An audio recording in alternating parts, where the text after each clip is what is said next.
it's due to Harold being a result of FEV and not just radiation, but he'd probably mention it at least.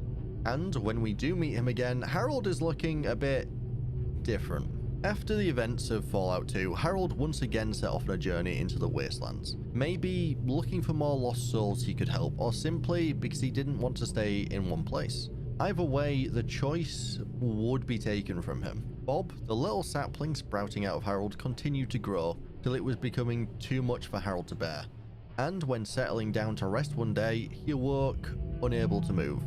Bob had taken root and trapped Harold there, leaving him nothing to do but wait.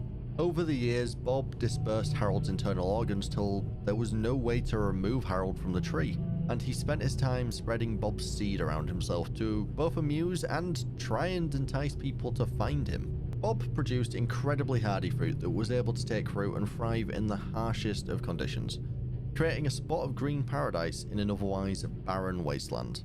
Harold's predicament eventually led to him wanting to just end everything.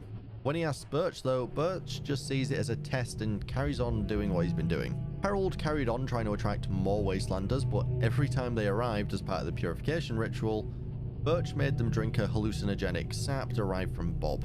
It made people either go insane, or at the very least when they came out of the trip and saw Harold there being part tree, they would run screaming.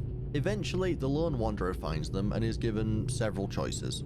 Finally end Harold's long years of boredom and torment, leave him contained to this one area, or help him spread across the wasteland. It's worth noting as well that the trees spreading from him seem to be part of him as well. He mentions seeing the Lone Wanderer approach through the leaves of the other trees, though this makes Bob get jealous. Maybe eventually he'd disperse his consciousness among all the trees if he spread enough, and become similar to a kind of nature god.